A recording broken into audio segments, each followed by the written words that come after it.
Hi, today we're going to do some training on 5th grade set E, and this is close-up flower and skull watercolor painting. So for this one, the supplies include, in addition to your watercolor paints and brushes, and then these cups that you need for water. I usually bring about 15 cups, and 2 kids can share one water bin. And then there's a bin in the 5th grade Art Vista area that has these resin skulls and these large silk flowers.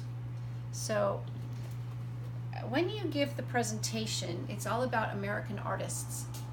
And the last 2 paintings that you hold up are by the artist Georgia O'Keeffe.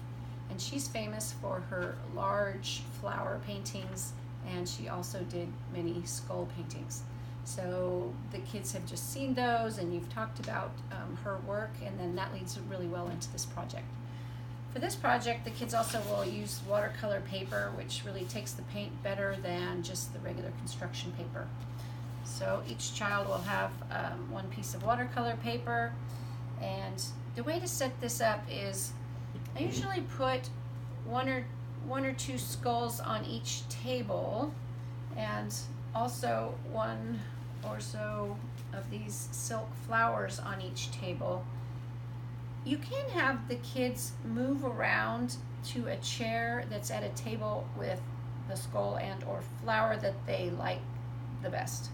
So the skulls obviously are all the same, so that's pretty easy, but the flowers, they're kind of some different ones that the students can choose. So they can move around the room a little bit as long as they're not trying to take someone else's chair, but it generally works out pretty well for the 5th grade. A lot of times you have the boys choosing to paint skulls and the girls choosing to paint flowers, but not always the case, so we have both options for the class. So for this one, you just want to kind of tell them that the paintings should be really large. The idea is it's a close-up of a flower, so you don't want them to draw a small flower. If you look at the sample folder, you'll get the idea.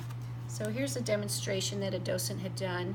She's painting a very large flower, and this is a really nice use of watercolor where she's mixed pinks and yellows together and shown how the watercolor blends together. Right, so in this case, this docent brought some printouts of this Georgia O'Keeffe painting and was showing how she was trying to recreate it. I think the one who did this, she's actually an artist, this docent, so you can see it's pretty awesome. Here's another example. Again, the flower is really large on the page, so we want to make sure they get that idea. Again, this docent is an artist, and she painted one of the skulls for us to show as a sample for the kids. And she's used the whole page, and she did some really nice background, because again, in Art Vista, we always try to use the entire page. And kids can, as you can see in some of these, use, because a lot of kids will ask, can I use my pencil first? You can see that there is some pencil, light pencil sketching. Absolutely. We recommend they sketch it out first lightly with the pencil. That's a good point. Here's another one. I think this is actually a kid's rendition. Some of these are artist renditions.